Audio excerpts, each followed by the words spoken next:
ત્યારબાદ 4 આશ્રમોની કથા છે. મનુષ્ય જીવનના 4 આશ્રમો છે. એમાંથી સૌથી જો શ્રેષ્ઠ કોઈ આશ્રમ હોય તો એ ગૃહસ્થાશ્રમ છે.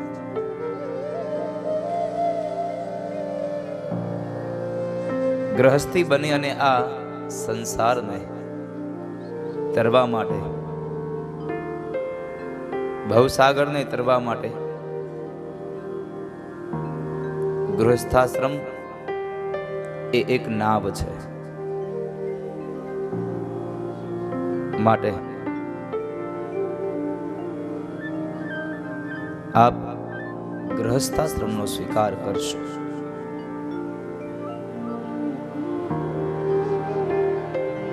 ઘરમાં રહીને પણ તમે ભગવાનની પ્રાપ્તિ કરી શકો છો. કારણ ઘરમાં રહીને પણ તમે તમારું મન પરમાત્માની અંદર લગાડો, પરમાત્મામય તમારા જીવનને બનાવો, જેથી કરી અને ઈશ્વરમય જીવન બનેલું જીવન સાર્થક બને, આપણો ગૃહસ્થાશ્રમ દિવ્ય બને.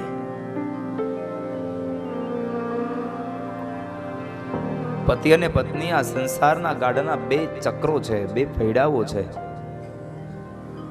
જો સરખા ન ચાલે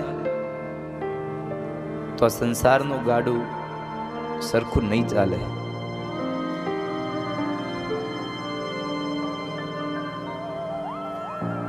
ભગવાન બ્રહ્મા પણ કહે છે આ સંસારને, આ ગૃહસ્થાશ્રમને કોઈ પણ પ્રકારનું બંધન નથી. આ ગૃહસ્થાશ્રમ તો ષડ શત્રુઓને જીતવા માટેનો એક માત્ર કિલ્લો છે. માટે આ ગૃહસ્થાશ્રમનો સ્વીકાર કરો. 4 આશ્રમો બતાવ્યા.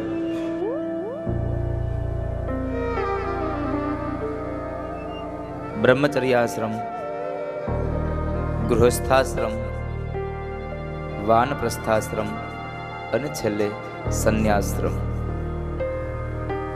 આ 4 આશ્રમોની કથા આગળના દિવસોમાં મેં એક વખત યાદ કરાવી હતી કે બ્રહ્મચર્યાશ્રમનું પાલન એટલે 1 વર્ષથી લઈ અને 25 વર્ષ આપણો બ્રહ્મચર્યાશ્રમ છે. 26મા વર્ષથી પ્રવેશ કરી અને 50 વર્ષ સુધી આપણું ગૃહસ્થાશ્રમ છે. ગૃહસ્થી તરીકેનું જીવન વ્યતીત કરો. 51મું વર્ષ પ્રવેશ થાય એટલે આપણો વાનપ્રસ્થાશ્રમ શરૂ થયો, પ્રારંભ થયો. સંસારની દોરીઓ, સંસારનો વ્યવહાર દીકરાઓને સોંપી દો અને ત્યારબાદ એમ લાગે કે હવે બસ આપણો કાળ નજીક દેખાય છે તો સંન્યાશ્રમનો સ્વીકાર કરી અને તીર્થક્ષેત્રમાં જઈ ભગવાનનું યજન કરી લ્યો, પરમાત્માના નામનું સ્તવન કરી લ્યો.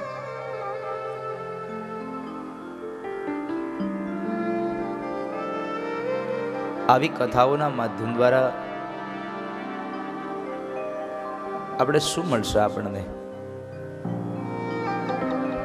5-7 કલાકનો સમય આપણે ભગવાનના સાનિધ્યમાં બેસીને ભગવાનના ગુણાનુવાદને ગાઈએ છીએ. 3-3.5 કલાક સવારમાં, 3-3.5 કલાક બપોર પછીના સમયમાં. 7 દિવસની અંદર 7-7 કલાકનો તમે સમય ઈશ્વર માટે આપ્યો. પરમાત્મામય તમારો દિવસ બનાવો છો, મંગલ બનાવો છો.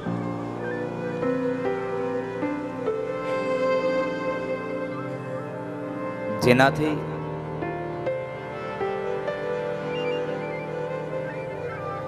આપણું જીવન મંગલ બને છે એવી ગાથાઓ સાંભળીએ છીએ. પણ માત્ર 7 દિવસ જ સાંભળી અને આ કથાને ભૂલી જશો તો જીવન શ્રેષ્ઠ નહીં બને, મંગલ નહીં બને. એક વાતની ખાસ યાદી રાખજો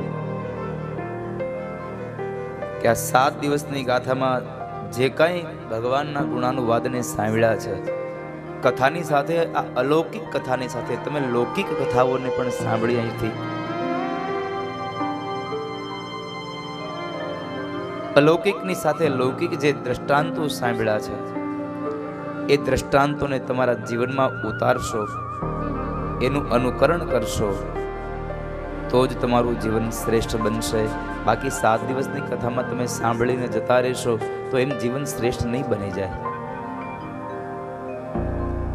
7 દિવસમાંથી આપણને વિચારો મળ્યા અને એ વિચારો આપણે 7 દિવસો સુધી એને ચલાવવાના છે. એટલે કહેવાનો ભાવાર્થ છે, જ્યાં સુધી આ તન આ દેહ ચાલે ત્યાં સુધી મળેલા સદવિચારોને આપણે આપણા જીવનમાં વણી લઈએ છીએ.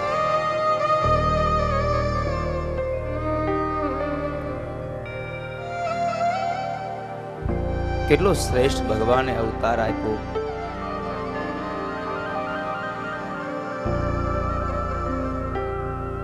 આપણને ભાગ્યશાળી બનાવ્યા કે તમે અમારી ભાગવતને સાંભળો.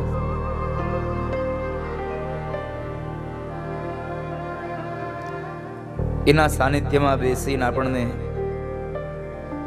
ગાવાનો અવસર મળે છે.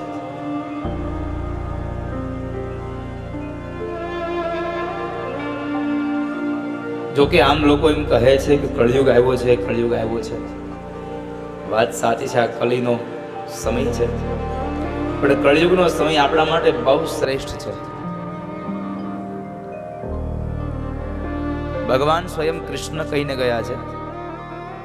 ઉદ્ધવજી મહારાજે પ્રશ્ન કર્યો, પ્રભુ સતયુગ, ત્રેતાયુગ અને દ્વાપર યુગમાં આપ હતા એટલે આ જગતનો દરેક જીવાત્મા આપના શરણે ગયો હતો, અને કળયુગમાં આપ જતા રહેશો તો આ જગતનો ધર્મ, આ જગતનો જીવાત્મા ક્યાં જશે? તમારી પ્રાપ્તિ કેમ કરશે? અને એ સમયે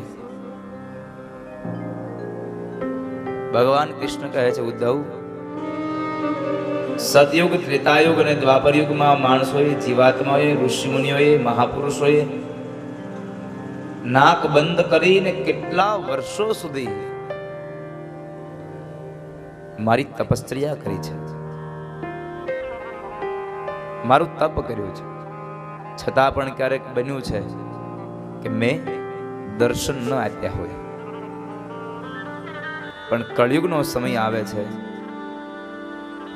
હું આ જગતના દરેક જીવાત્માઓને એક વચન આપીને જાઉં છું કે જે પણ જીવાત્મા મન દઈ અને એક ક્ષણભર માટે પણ મારું યજન કરશે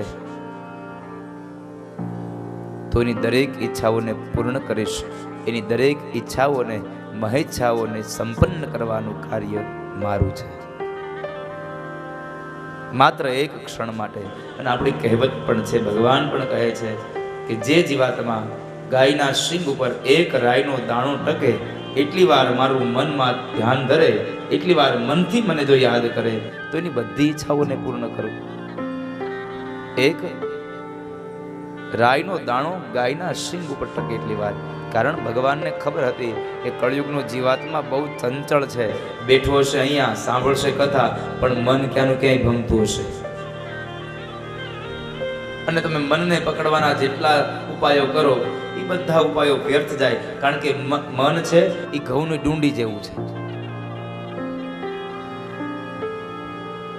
મન ઘઉંની ડુંડી જેવું છે. ઘઉંની ડુંડી જોઈ છે ને? નહીં તો આપણે સીધા ગમ જ જોઈએ. અને હવે તો ઈ ગમે પાછા એવા થઈ ગયા, સાફ જ ન કરવો પડે, આવે એટલે સીધા દળી જ નાખો. નહીં તો પહેલાના સમયમાં એ કાંકરાઓ કાઢતા, એમાંથી પૂતળિયાઓ કાઢતા, એને ખાંડતા, વળી પાછા એને સફાઈ કરતા, આવું બધું કરતા. હવે તો આવ્યા નથી, દિવેલ આપ્યું નથી, કાંઈ ભરી દીધા નથી. સફાઈ કરેલા લઈ આવજો. કારણ કે આ 11મા સ્કંદની અંદર મહર્ષિ વેદવ્યાસે કીધું છે કે રાજા, આવનારો સમય કળયુગ છે ને કળયુગનો માણસ આળસુ બનશે. 5700 વર્ષ પહેલા પરમ શ્રદ્ધેય મહર્ષિ વેદવ્યાસ લખીને ગયા છે, કળયુગનો માણસ આળસુ બનશે. અને આપણે બધા જોઈએ છે ને કેટલી આળસ ઘર કરી જાય છે.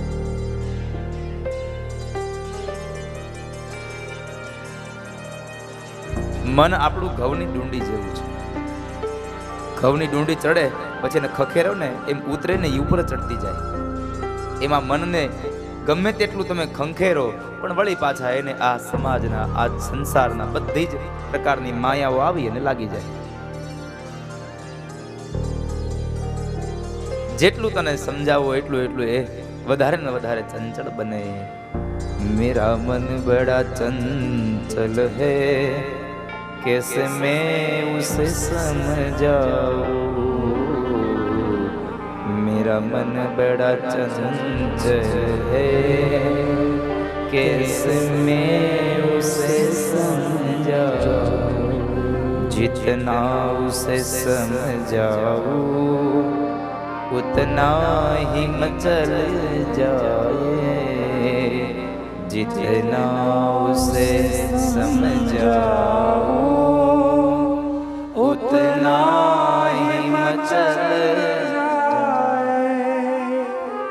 મારું મન બહુ ચંચળ છે. જેમ એને સમજાવું ને તેમ તેમ એ વધારે વધારે એમ પેલું થતું જાય છે.